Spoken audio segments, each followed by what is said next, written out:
What's up, everybody? Welcome to the Existential Stoic podcast. This is episode 50. You're going to die. Taking life seriously. I'm Randy. That's my buddy, Danny. What's going on, Danny? What's up, Randy? So today's episode, we are talking about life and the antithesis of life, death, and why that's important, why realizing that you're going to die is very, very important. So what are your thoughts on this, Danny?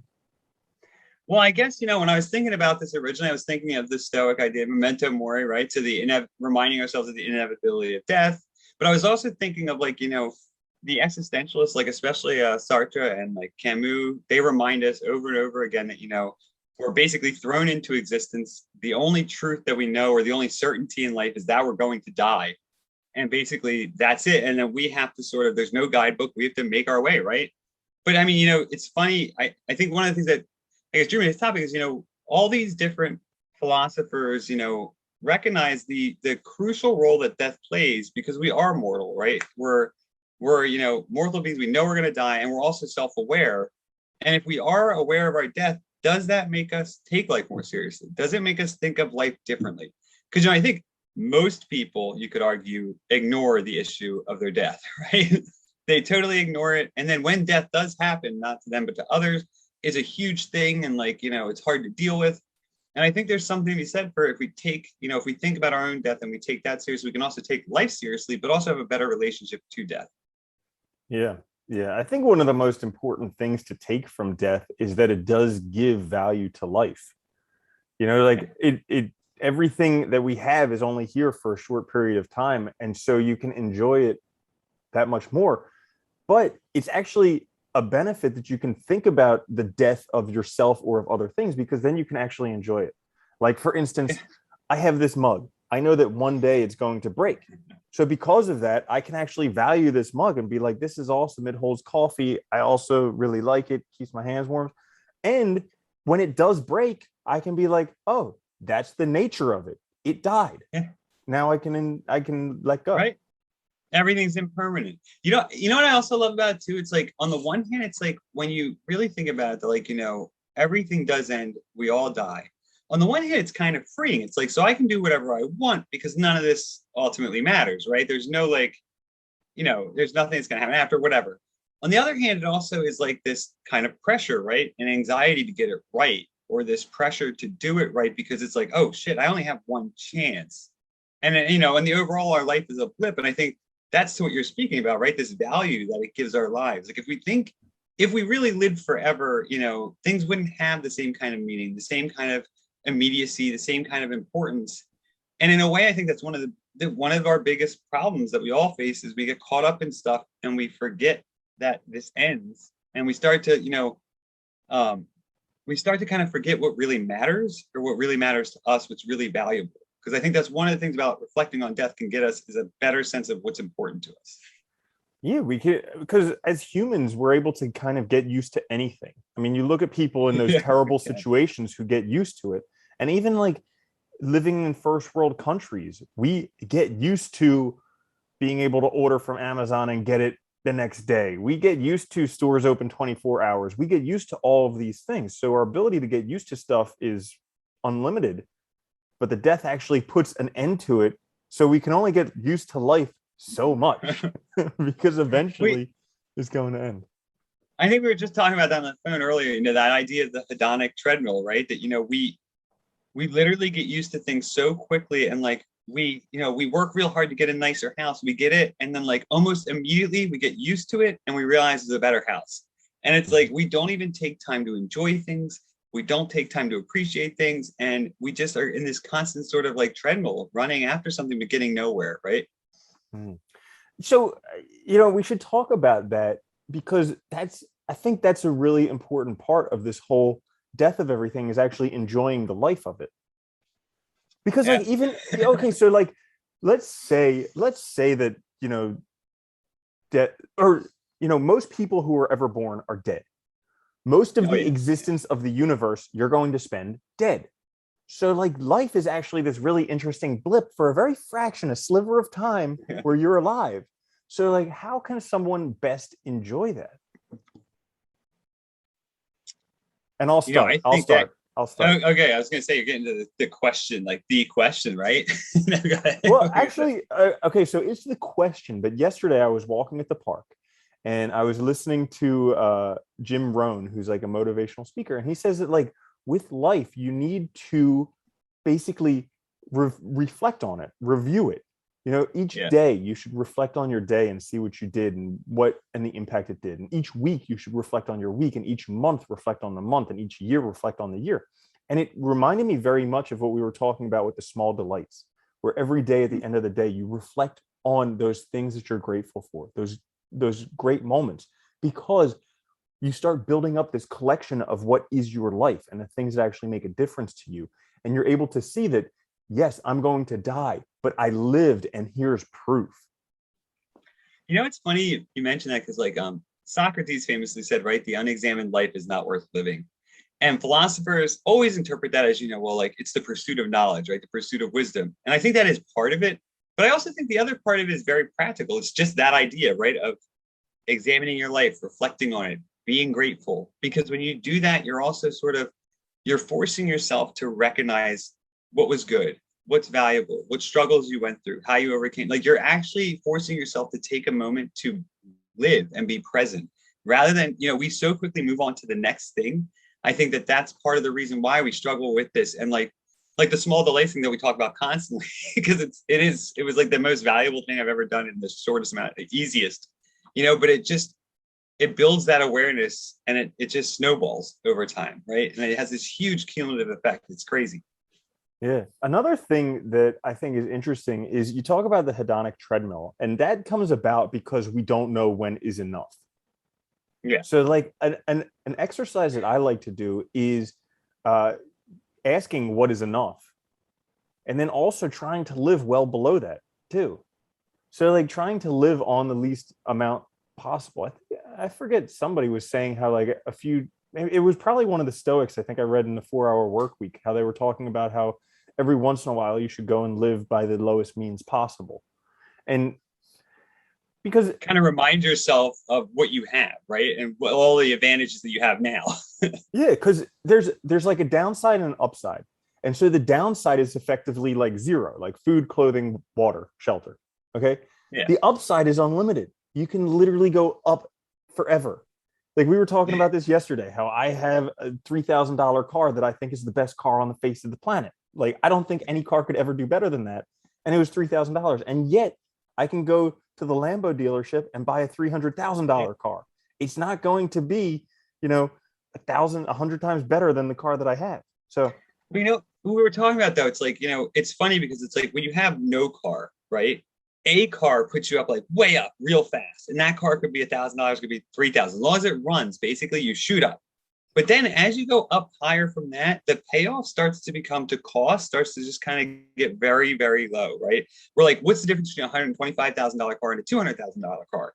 Probably pretty much really superficial things like, oh, it's got double stitch Italian leather instead of single stitch, right? Like it's these really stupid things, or like, oh, you know, the steering wheel thing was like, you know, polished with someone's balls or something, and like retarded, right? Like it's like, you know, these really dumb differences. But I think that's part of the problem. But we always imagine that there's this thing that's better, right? And I think that's the difficulty. But you're right. I think I love that example. Like, you know, I was listening to something today, and they were talking about, you know, like a woman was talking about growing up in Russia, and she was like, you know, we didn't have washing machines. And she's like, so you did your laundry by hand. And she's like, you know, when you live there, though, you don't think about it because that's the only way you do it. That's how you do laundry. She's like, but when I got here to this country, she's like, you know, I couldn't imagine going back. But she's like, I also take for granted the washing machine. It's like stuff like that's so funny because we can all do that. You know, if you have a washer and dryer at home, take your clothes to a laundromat once in a while and see what it's like to do that. Even like, I mean, I know that sounds small, but it's just a way to remind yourself of what you have at home, of the good things you do have, right? You know, you can, you know, and walk to work one day. also you can see the benefit of doing it the old way. So Yeah. like, for instance, I have both used washing machines and dryers, and I have washed by hand and air dried. And I can say, aside from the work that goes into it, I prefer washing by hand and air drying. And here's why. It's a lot faster, and you get like fresh air clothes. Like we buy all Oh these yeah. fabric softeners to imitate fresh air, You hang something up to dry outside, it smells like fresh air when you put it on. It's awesome. Well, that's a good one too, right? I mean, I actually like hanging up clothes is a great way. And they actually prolongs their life too, because they're not getting beat up in that thing all the time. But it's funny, it's like these little things I think we can all do, but we get so accustomed to what we consider the norm. And we're never really, I think it's one of our difficulties, right? Is we're always pushing beyond what we have rather than ever stopping to appreciate it. And like you were mentioning, right? Rather than thinking about what we do need. Like, we all like think of like the technologies most of us have, like the computer, cell phone, cameras, whatever. Most people, when they try to maximize what they can get. They spend all their money or they go in debt trying to get the best of the best, rather than ask themselves, what do I really need? What am I actually using this device for? Am I just going on the internet and using word processing? I don't need a fancy gaming laptop. You're not doing anything with it, right? You're not content creating. You're not doing anything that's going to be graphically demanding. It's same with like cell phones. Do you need the newest phone every 6 months? No, no one does really. So it's like trying to figure out what we really need. And then I think there is value in that, because when you get something, you hold on to it for a while. When you get the new thing, they've upgraded like 4 or 5 times at that point, and it is a big jump. You start to really appreciate it. And I think you appreciate what you have more too, because you see that it's still sufficient, it still works. Yeah, yeah. And I love buying things that are like less expensive or used, because then I'm not afraid to break it.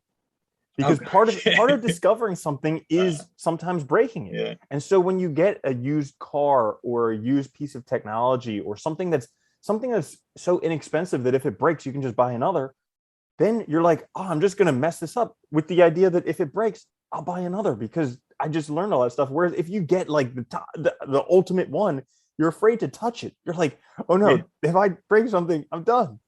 Yeah. It's funny too. You're right, that I think you have a different relationship with it when you're able to own it outright. When you're able to do what you want with it, you have a different relationship with it, and you actually get more out of it. And I think that people don't see that because they're so. But I think that whole drive to have the next and the best, to spend all this money, it's also this trying to impress others. And I think this is also the other thing. I think that inevitability of death, remembering that we die, and taking our own lives seriously, part of the way that we bring meaning to our lives and we're able to have a good life too, is also recognizing that the outside really doesn't matter when it comes to how I value my life, right? And if we get out of that thinking, we're not trying to keep up with the Joneses and the Karens or whatever the names are that people use these days for that kind of thing. You're actually doing you're thinking about yourself, what you need, and you're getting something out of it, rather than worrying about what you need to impress others, because it really doesn't impress anyone and no one cares. That's a very good point. And we talked about that in the other one, like being more impressive or something, like being more influential. And yeah, because like so many times people are trying to impress other people that they don't even like, and people that are going to be dead in 100 years. And people are so afraid of trying stuff because they're like, oh, I might make a mistake, I might get embarrassed. And it's like, yeah, but guess what? Everybody who you're embarrassed from, you'll be dead. Like everybody will be dead. So but people hold themselves back from living their ideal life because they're afraid of these other people.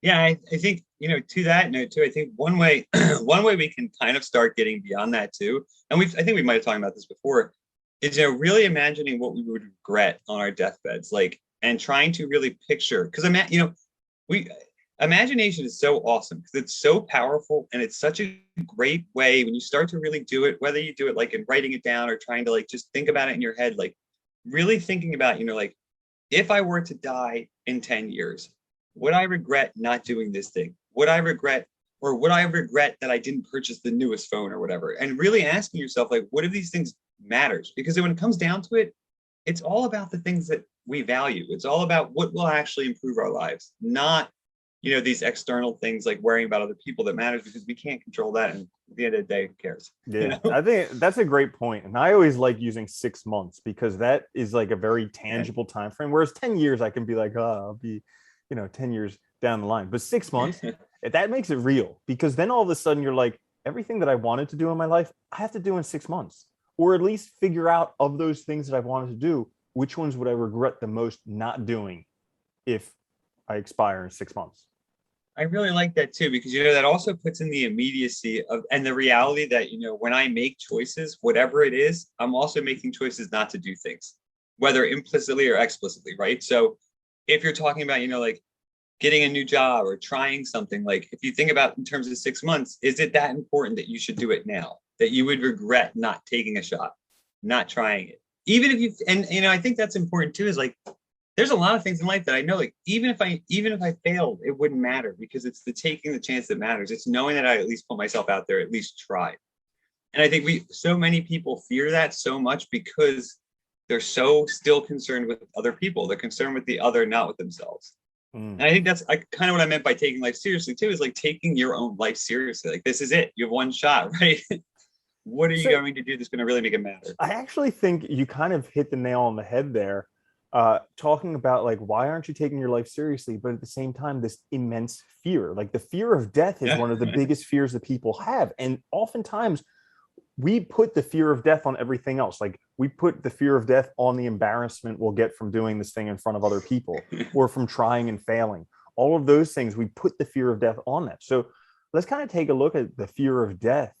What is that, and how can we address that? Because that, like, I know rationally or intellectually, or at least I believe that, like, Something. death is Somewhere. kind of one of the biggest releases you have.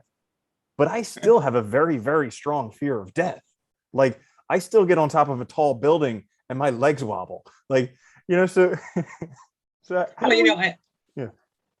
Oh, I think like the Epicurean said, right? Like, you have nothing to fear with death, because when death comes, you're no longer aware, right? So if life is being aware, if life is experiencing, death is the cessation of experience, the cessation of awareness, right?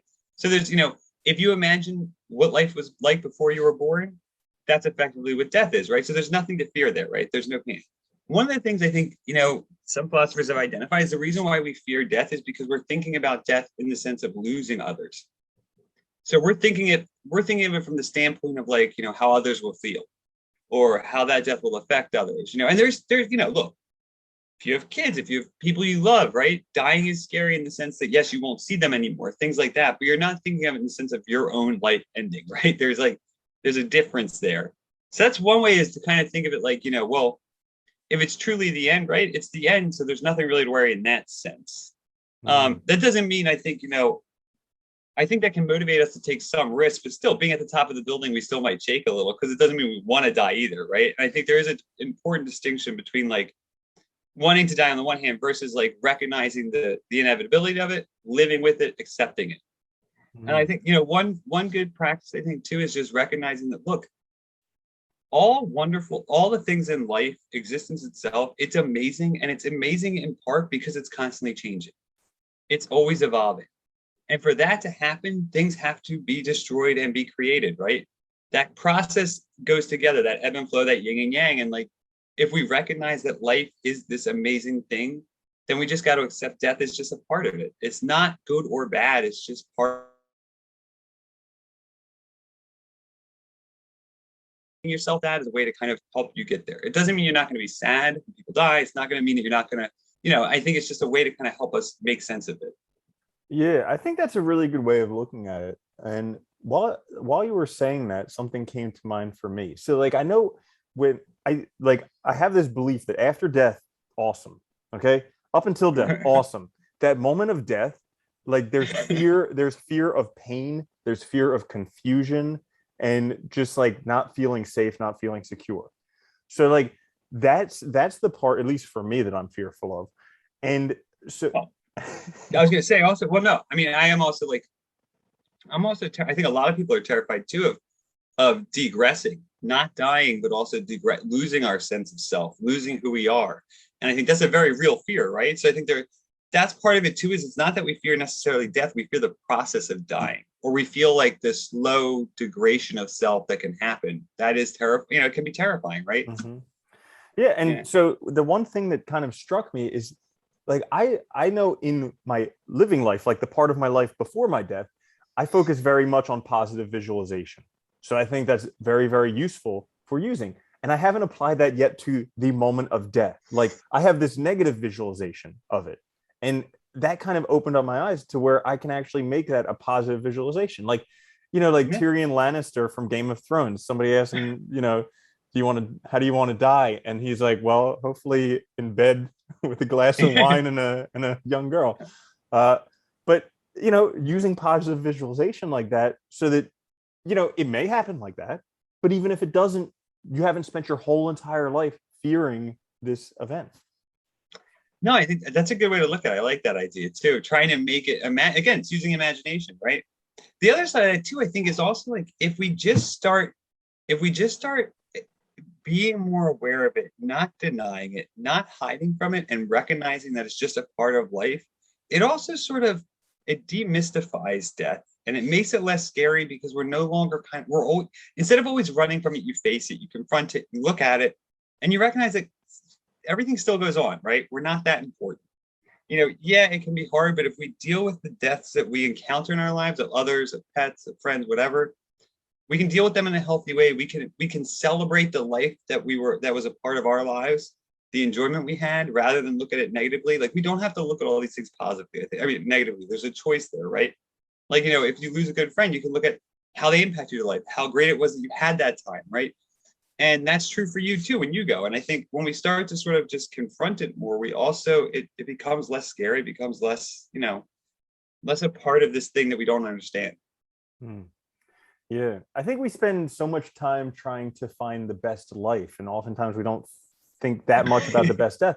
And I was thinking about kind of in olden days how they would think like an honorable death, dying in battle, or standing up for something that you believed in. And nowadays that's kind of changed, where I don't know what an honorable death would be nowadays, but No, I was gonna say I really like that. Like, what about like the idea of a good death, right? Like, I like that idea, and in the sense of like, what does a good death come from? It comes from a good life. So I think that's the other thing is like, if you live your life in the right way, if you don't have regrets, you have nothing to fear from death, because you did, like, there's nothing. People are afraid of death because they're afraid of losing the stuff they have now. They're afraid of losing their distractions because they're afraid. But if you can accept it, it's a good death, because if you lived your life in the right way, there's nothing to worry about. You're not trying to take anything with you. You've done all the things you wanted to do. You've done all the things that were important. You valued what was important to you. There's nothing to fear, right? The end is not scary in that case. that's a very good point. Yeah. So then the goal, they talk about the cure to fear is action, taking action. So like the longer you delay taking action, the bigger the fear gets.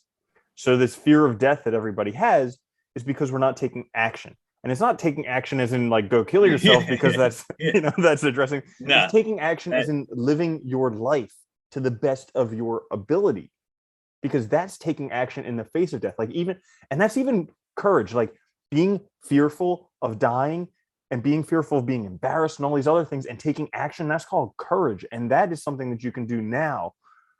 Yeah. no, I think that's exactly it, right? It's like having that courage to act, to do what's right for you, to live the life you want, is also having the courage to face death, because you're not afraid. You're not losing anything. And I think you hit the nail on the head, right? All these people that are afraid, that we fear these things, it's people that are not living in the right way. They're not acting. They're not able to make themselves do the things they want. So they're afraid because they're afraid if they run out of time, they still haven't done anything, right? And it's like, if you could just focus, and I think that's part of it, right? We're so focused on distracting ourselves from death and denying it that we're also not living. And that's why the two go together, right? Is that to really live your life, you have to be aware of death, because they go together. That is life. Like, if you forget one, or you also forget the other in a way. Hmm. So how does somebody make that transition? Like, let's say there's stuff they really want to do, they're not doing it because they're scared, or maybe they're just stuck in a career that they don't like, or some family situation they don't like. I mean, but they're too afraid to move. It's comfortable. It's good enough. They can just eke out the next 30 years or so, kind of get by. I think that's just it, though, right? If we talk about, recognizing that we're going to die, facing the inevitability of death, and taking life seriously, you can't just be comfortable, right? That's not going to work. And so I think part of the first thing you need to do is start imagining your death.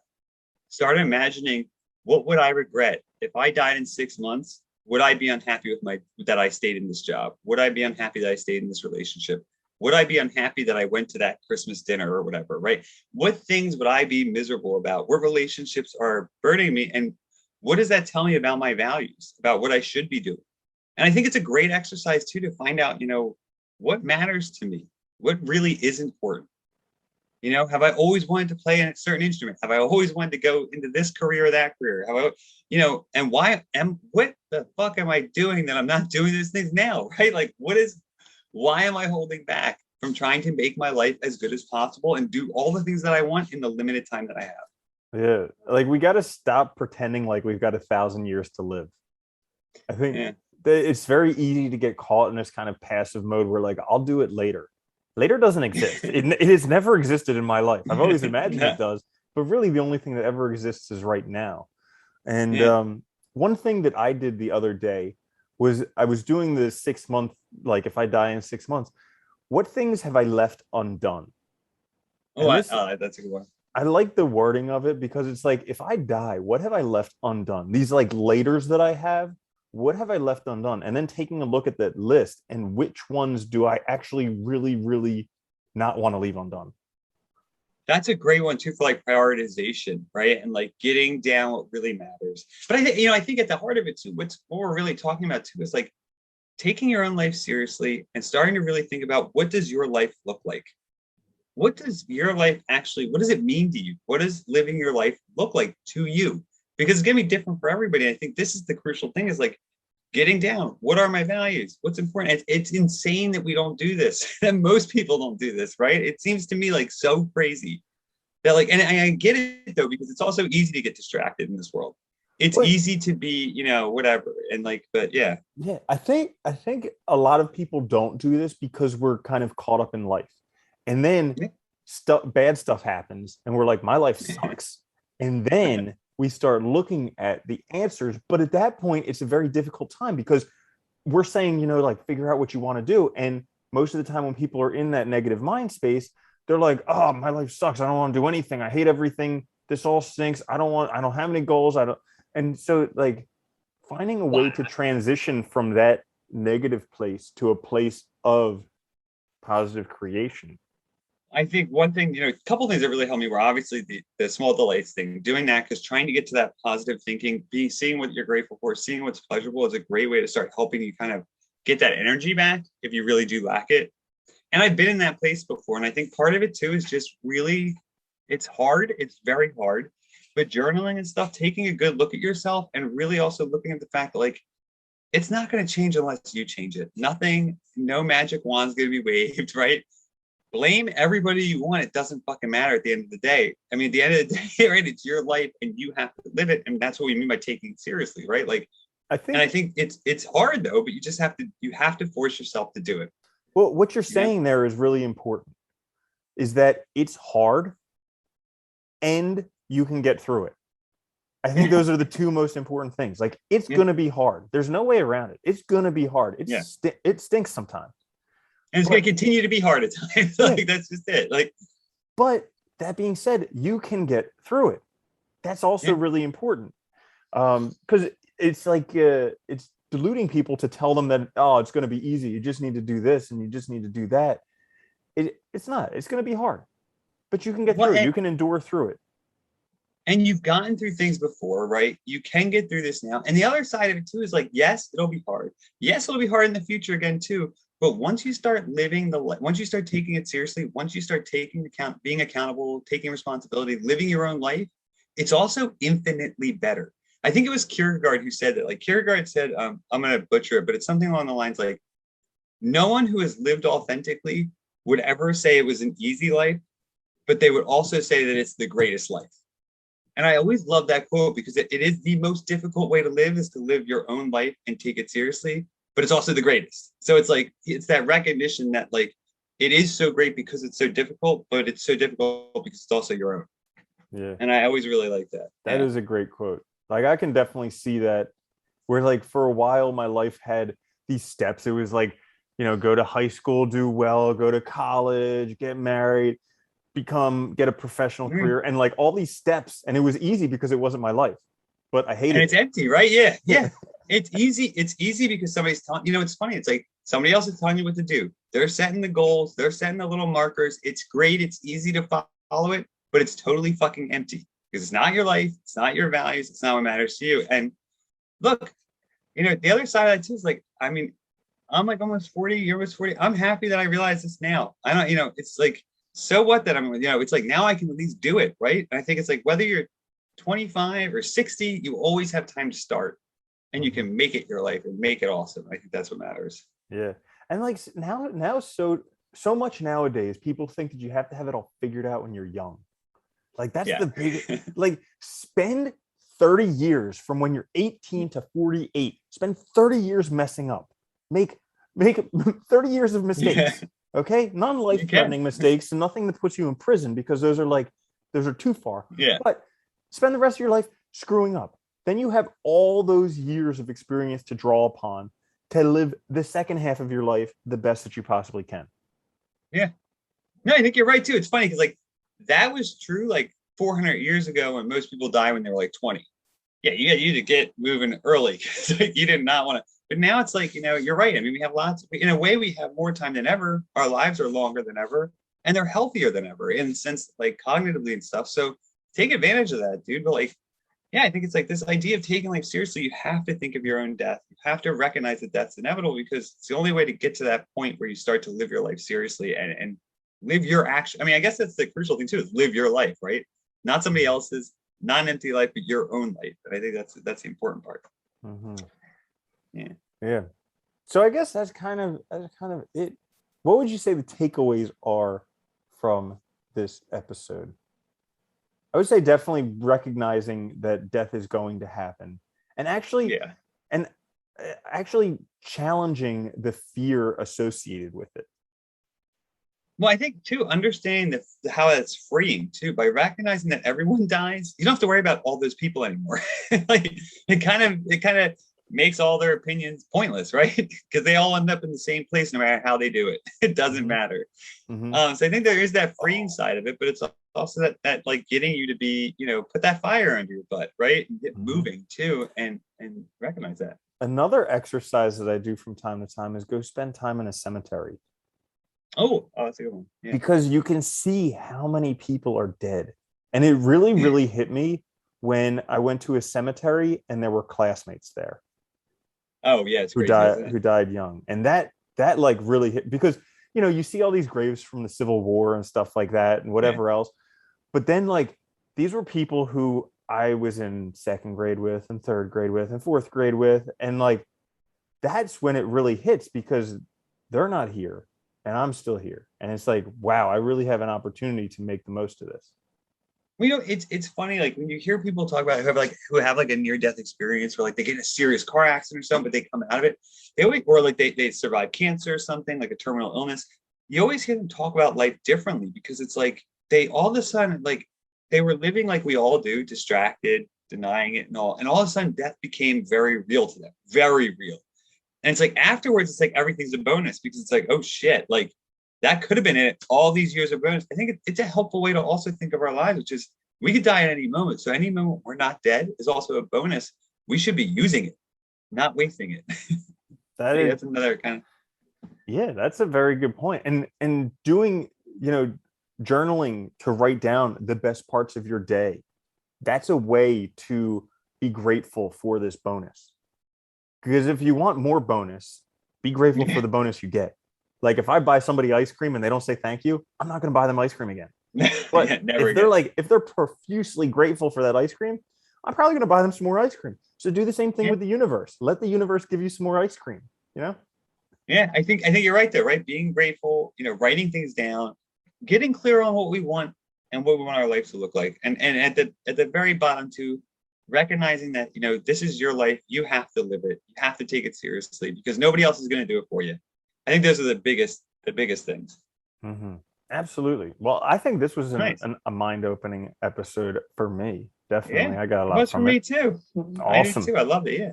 Awesome. Well, thank you all for joining us for episode 50 of the Existential Stoic podcast. Half to 100. You're going to die taking life you are. seriously. I'm Randy. That's my buddy Danny. I'll see you later, Danny. Later, Randy.